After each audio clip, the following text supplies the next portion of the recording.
पाहताय ना आपला डोसा किती जाळीदार आणि कुरकुरीत झालाय. आणि का नाही होणार? डोशाचं मिश्रण पहा ना, दुप्पट नव्हे तर तिप्पट फुलून वर आलंय. आतूनही किती फसफसलंय पहा. जाळीवरूनच लक्षात येतं की आपला डोसा नक्की कुरकुरीत होणार. हो, पण हा काय रेग्युलर डाळ तांदळाचा डोसा नाहीये बरं का. हा आहे हुलग्याचा म्हणजे कुळथाचा डोसा. म्हणजे प्रोटीन, आयर्न, फायबर आणि कॅल्शियम यांची मेजवानीच.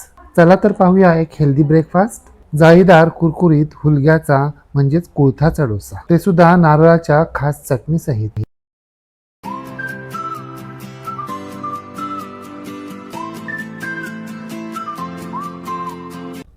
हुलग्याचे म्हणजेच कुळथाचे डोसे करण्यासाठी आपल्याला काय काय साहित्य लागते ते आता आपण सविस्तरपणे पाहूया.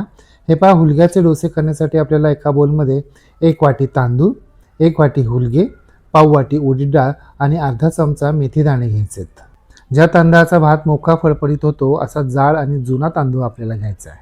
ही धान्य, कडधान्य, डाळी दीर्घकाळ टिकावेत, खराब होऊ नयेत म्हणून मार्केटमध्ये यांना काही केमिकल पावडर लावलेले असतात. ती निघून जावीत म्हणून आपल्याला हे सगळे जिन्नस 2-3 वेळा पाण्यानं अगदी हलक्यानं स्वच्छ धुवून घ्यायचे. जोपर्यंत पाणी निघत नाहीये तोपर्यंत आपल्याला हे सगळे जिन्नस धुवत राहायचे. नळाच्या पाण्याखाली धुतलं तर उत्तमच. जितके आपण हे सगळे जिन्नस स्वच्छ धुवू ना, तितका आपला पदार्थ हलका होतो आणि पचनक्रिया देखील सुलभ होते.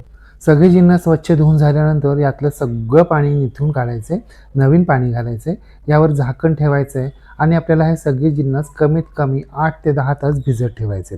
आता पाव वाटी पोहे घ्यायचे. पोहे आपल्याला पाण्यानं स्वच्छ धुवायचे, पाणी निथळून काढायचे, नवीन पाणी घालायचे, पोह्यांवर झाकण ठेवायचे आणि हे पोहे आपल्याला कमीत कमी 15 मिनिटं भिजत ठेवायचे. पोहे आत्ताच भिजत ठेवायला हवेत असं काही नाही, नंतर भिजायला ठेवले तरी चालणार. 8 ते 10 तासानंतर आपल्याला भिजत ठेवलेल्या धान्यांवरचं झाकण काढायचे. हे पहा, आपली धान्य अगदी व्यवस्थित भिजली आहेत. ही धान्य ज्या बोलमध्ये मी भिजत घातली होती ना, ते बोल भिजण्यासाठी थोडं कमी पडलं म्हणून मी दुसऱ्या मोठ्या बोलमध्ये ही धान्य भिजत घातली आहेत. आता आपल्याला हे सगळे जिन्नस बारीक करायचे. त्यासाठी मिक्सरचं मोठं भांडं घ्यायचं आणि मिक्सरचं भांडं अर्धवरील इतपत आपल्याला हे सगळे जिन्नस यामध्ये घालायचे आणि आपण जे पोहे भिजून ठेवले होते ना, त्यातले अर्धे पोहे यामध्ये घालायचे. आता हे सगळे जिन्नस सुरुवातीला आपल्याला पाणी न घालताच मिक्सरवर 10 ते 15 सेकंद फिरून घ्यायचे. 10 ते 15 सेकंद फिरून घेतल्यानंतर मग यामध्ये आपल्याला अर्धी ते 1 वाटी पाणी घालायचे आणि आता आपल्याला हे सगळे जिन्नस मिक्सरवर बारीक करून घ्यायचे.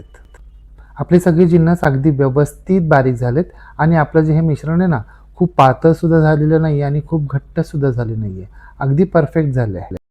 उरलेले जिन्नस आपल्याला याप्रमाणेच बारीक करून घ्यायचे. लक्षात ठेवा, आपल्याला यामध्ये खूप पाणी घालायचं नाही आहे.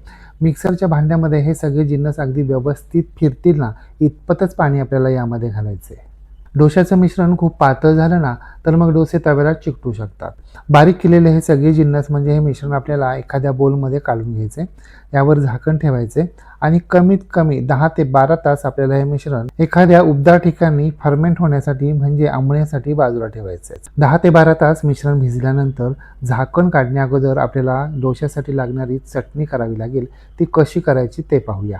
हे पहा, डोशाची चटणी करण्यासाठी मिक्सरच्या छोट्या चटणीच्या भांड्यामध्ये आपल्याला 1 वाटी ओल्या खोबऱ्याचे काप, मूठभर डाळ, 4 तिखट हिरव्या मिरच्या, पाव चमचा जिरं, अर्धा चमचा मीठ, 1 चमचा साखर आणि अगदी थोडीशी चिंच घालायची आहे. सुरुवातीला पाव वाटी पाणी घालून आपल्याला हे सगळे जिन्नस मिक्सरवर 10 ते 15 सेकंद फिरून घ्यायचे आणि मग अर्धवट बारीक झाल्यानंतर यामध्ये 1 वाटी पाणी घालायचे, चमच्यानं व्यवस्थित हलवून घ्यायचे आणि मग आता आपल्याला हे सगळे जिन्नस मिक्सरवर अगदी बारीक करून घ्यायचे.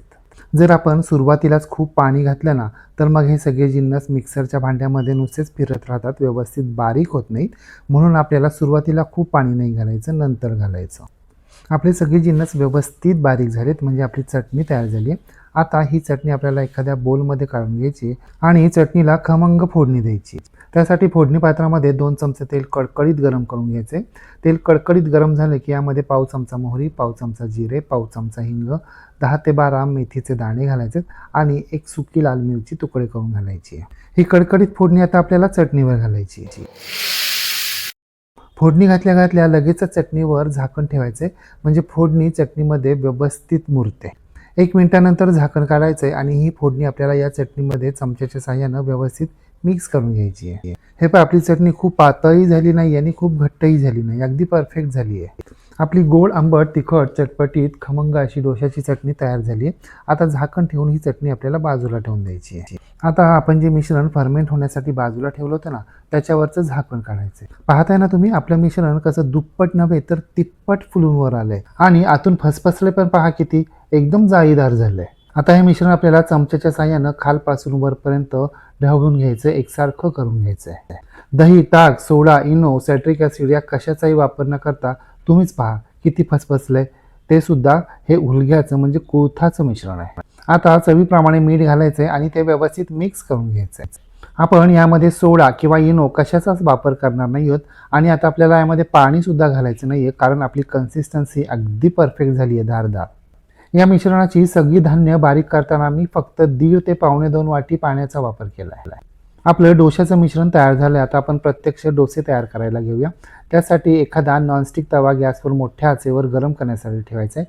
तवा चांगला कडकडीत गरम झाला की यामध्ये आपल्याला तेल मिश्रित पाणी घालायचं, ते व्यवस्थित पुसून घ्यायचंय. तवा कोरडा केल्यानंतर कांद्याला थोडंसं तेल लावायचं आहे आणि हा कांदा आपल्याला या तव्यावर फिरून घ्यायचा आहे, म्हणजे डोसे तव्याला चिकटत नाहीत. किंवा मग बटाट्याला तेल लावून बटाटा फिरून घ्यायचा. आता गॅसची फ्लेम मोठी करायची आहे. 1 ते 1.5 पई मिश्रण तव्यावर घालायचं आहे आणि पईच्या साह्यानं मोठ्या आचेवर हे मिश्रण आपल्याला गोलसर पसरवून घ्यायचं आहे. आपल्याला डोसा खूप पातळ करायचा नाही आहे, नाहीतर मग डोसा तव्याला चिकटतो. म्हणजे मध्ये पातळ झाला तर चालेल, परंतु कडेला इतका पातळ नाही करायचा. आता डोशाच्या गोलाकार सर्व बाजूंनी तेल सोडायचे. डोश्यावर सुद्धा चमच्यानं तेल सोडायचे आणि ब्रशच्या साह्यानं हे तेल आपल्याला सगळीकडे व्यवस्थित पसरवून घ्यायचे. गॅसची फ्लेम मध्यम करायची आणि मध्यम आचेवर हे पॅन आपल्याला अशा पद्धतीनं डोशाच्या कडांच्या बाजूनी सगळीकडून फिरवत राहायचंय, म्हणजे डोशांच्या कडा सुटतील आणि त्या व्यवस्थित शेकल्या जातील. नाहीतर मग डोसा मध्यभागी करपतो आणि बाजूला कच्चा राहतो, चिकटतो, मग तो सहजासहजी सुटत नाही. 2 ते 3 मिनिटांनं वरच्या बाजूनं डोसा पूर्णपणे सुकलाय. आता उलटण्याच्या साह्यानं हा डोसा आपल्याला सगळ्या बाजूनी आधी सोडून घ्यायचा आहे, फोल्ड करायचा आहे आणि काढून घ्यायचा आहे. पाहताय ना आपला डोसा कसा सहज सुटला. जाळी तर छान पडलीच आहे, शिवाय रंग पण पहा किती मस्त आलाय. पाहता क्षणी कळतंय की आपला डोसा किती कुरकुरीत झाला असेल. दिसतोय ना अगदी रेग्युलर डोशासारखा. इथून पुढील सगळे डोसे आपल्याला अशा पद्धतीनंच करून घ्यायचे. हो, परंतु प्रत्येक डोसा काढून घेतल्यानंतर जेव्हा नवीन डोशाचं मिश्रण घालायचं ना, त्या अगोदर तव्यावर पाणी घालून आपल्याला हा तवा स्वच्छ पुसून घ्यायचा, म्हणजे पुढचा डोसा तव्याला चिकटणार नाही. डोसा तव्यावर घालताना काही गोष्टी आवर्जून लक्षात ठेवा. पहिली गोष्ट म्हणजे जेव्हा आपण डोशाचं मिश्रण तव्यावर घालतो आणि डोसा पसरवतो ना, त्यावेळी गॅसची फ्लेम मोठीच असायला हवी. जर तुम्ही मध्यम किंवा मंद आचेवर मिश्रण पसरवायला गेलात तेव्हा तव्याचं तापमान कमी होईल आणि मग मिश्रण पसरवताना फाटेल. आणि जर तव्याचं तापमान प्रमाणापेक्षा जास्त असेल तर मग मिश्रण तव्यावर घट्ट व्हायला सुरुवात होईल आणि मग ते पसरलं जाणार नाही. मग आपला डोसा जाड होईल, त्याला जाळी पडणार नाही. आणि सगळ्यात महत्त्वाचं म्हणजे डोशाचं मिश्रण गोलसर पसरवून झाल्यानंतर गॅसची फ्लेम आपल्याला मध्यम करायची आहे. पॅन कडाकडांनी एकसारखा नक्की फिरवत राहायचा आहे, तिथे कंटाळा करायचा नाही. नाहीतर मग आपला डोसा व्यवस्थित शेकला जाणार नाही आणि मग तो सुटला जाणार नाही, तव्याला चिकटून राहील. मी इथे डोशासाठी तेलाचा वापर केला आहे, परंतु तुम्ही साजूक तूप किंवा बटरचा देखील वापर करू शकता. आपण जे आज प्रमाण पाहिलं ना, एवढ्या मिश्रणामध्ये या आकाराचे कमीत कमी 12 ते 13 डोसे तयार होतात. हे रेग्युलर डाळ तांदळाचे डोसे नाही आहेत, हुलग्याचे डोसे आहेत. त्यामुळे यांचा रंग थोडासा करपल्यासारखा लालसर येतोच. आता आपण तयार केलेल्या डोशाच्या चटणीबरोबर आपल्याला हे डोसे सर्व करायचे आहेत. मी यातला एक डोसा तुम्हाला काट्या चमच्याच्या साह्यानं वाजून दाखवतो. किती कुरकुरीत झालेत, आवाज सर आहे का?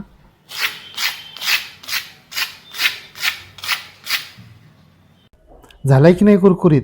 आणि हुलग्याचा असल्यानं तो पौष्टिक तर असणारच आहे. हुलग्याच्या सेवनानं मधुमेह आणि वजन नियंत्रणात राहतं. चांगलं कोलेस्ट्रॉल वाढतं, त्यामुळे हृदयासाठी सुद्धा कुळीत खूप फायदेशीर असतात. लघवी साफ होते आणि मूत्रमार्गाद्वारे किडनी स्टोन देखील बाहेर फेकले जातात. आहे की नाही कितीतरी आरोग्यदायी, शिवाय करायला सोपा आणि नेहमीपेक्षा वेगळा. मग तुम्ही सुद्धा अशा प्रकारे हुलग्याचा म्हणजे कुळथाचा डोसा एकदा तरी करून पहा व कसा झाला ते कमेंट बॉक्समध्ये मला नक्की सांगा. रेसिपी आवडल्यास लाईक, शेअर, कमेंट करायला विसरू नका. आणि हो, तुम्ही जर अजूनही गृहविष्णू किचन चॅनलला सबस्क्राईब केलं नसेल तर प्लीज नक्की सबस्क्राईब करा. शेजारील बेल आयकॉनवर प्रेस करा, ऑल सिलेक्ट करा, म्हणजे माझ्या नवनवीन रेसिपींचे नोटिफिकेशन तुमच्या मोबाईलवर येतील. पुन्हा भेटूया अशाच एका नवीन रेसिपीसह. तोपर्यंत नमस्कार व रेसिपी शेवटपर्यंत पाहिल्याबद्दल धन्यवाद.